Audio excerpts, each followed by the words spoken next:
بسم اللہ الرحمن الرحیم۔ السلام علیکم ورحمۃ اللہ وبرکاتہ۔ اس دعا کے ساتھ آج کے اس لیسن کو شروع کرتے ہیں کہ اللہ تبارک و تعالی آپ کو، آپ کے اہل خانہ کو اور تمام امت مسلمہ کو ایمان والی، سلامتی والی زندگی عطا فرمائے۔ اللہ تعالیٰ دنیا اور آخرت کی عافیت، آسانیاں اور خوشحالیاں عطا فرمائے۔ جماعت داہم اردو، اس کا سبق نمبر 4، ٹاپک ہے ہمارا آج کا نظریہ پاکستان۔ اس چیپٹر کے رائٹر ہیں ڈاکٹر غلام مصطفیٰ خان، جو 1912 میں پیدا ہوئے اور کافی ساری ان کی تصنیفات، بہت اچھے قلمکار، بہت اچھے رائٹر۔ 1928 میں انجمن اسلامیہ ہائی اسکول سے انہوں نے میٹرک کیا، پھر علی گڑھ یونیورسٹی سے LLB کیا اور ناگپور یونیورسٹی سے 1959 میں DLED کی ڈگری حاصل کی، اور انہوں نے مذہب، پاکستانیت، ادب، تصوف، اخلاق جیسے موضوعات پر اپنے قلم کو تحریر میں لائے۔ پاکستانیات کے اوپر انہوں نے بہت کمال لکھا۔ انہی میں سے ان کا ایک لیسن، ان کا ایک چیپٹر، ایک ٹاپک، ایک موضوع نظریہ پاکستان بھی تھا، جو ہمارا شامل نصاب ہے۔ اس کا مختصراً خلاصہ جو ان کی قلم سے لکھا گیا، جو انہوں نے تحریر کیا، ان میں سے چیدہ باتیں اختصار کے ساتھ آپ کے میں سامنے پیش کرنے کی کوشش کروں گا۔ لکھتے ہیں کہ مسلمانوں نے ہمیشہ رواداری کا شیوا اپنایا۔ کفر، الحاد جب بھی اسلام کے مد مقابل آیا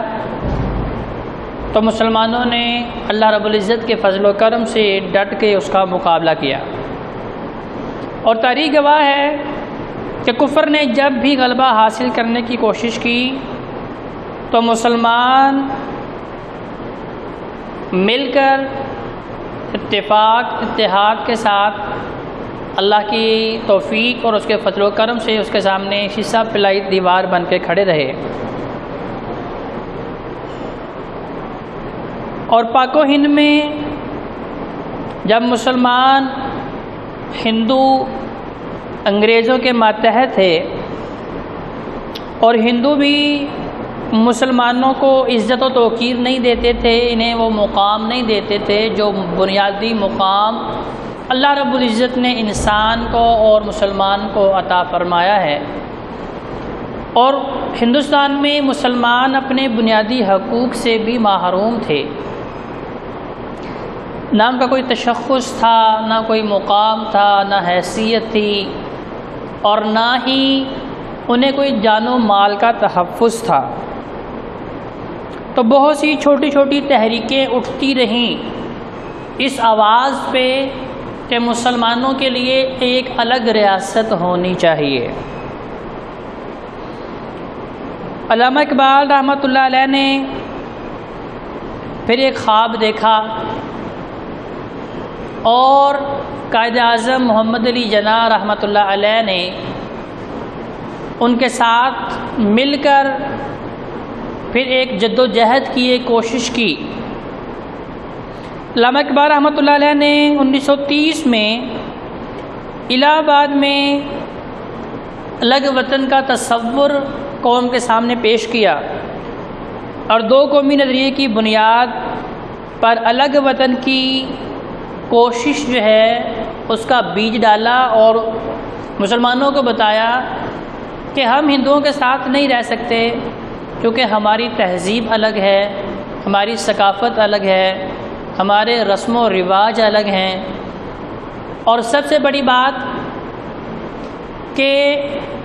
یہ اپنے ہاتھوں سے تراشے ہوئے صنم کدوں کی پرستش کرتے ہیں، اور ان کے بہت سے دیوتاؤں ہیں، سانپوں کو بھی پوجتے ہیں، گائے بھی پوجتے ہیں، اور بتوں کی پرستش بھی کرتے ہیں۔ لیکن ایک مسلمان جو توحید کا ماننے والا ہے، جو ایک اللہ کا ماننے والا ہے، تو یہ دونوں کا اکٹھے چلنا جو ہے وہ مشکل ہے۔ تو 1940 میں قرارداد پاکستان کی روح سے مسلمانوں کو آزاد ریاست قائم کرنے کا فیصلہ جو ہے وہ کیا گیا۔ پھر دنیا میں قومیت کی تشکیل کی 2 بنیادوں پر بتایا گیا، اور پوری جد و جہد کے ساتھ، پوری کوشش کے ساتھ ہر پلیٹ فارم پہ، ہر فورم پہ قائد اعظم محمد علی جناح، ڈاکٹر علامہ محمد اقبال اور ان کے رفقا نے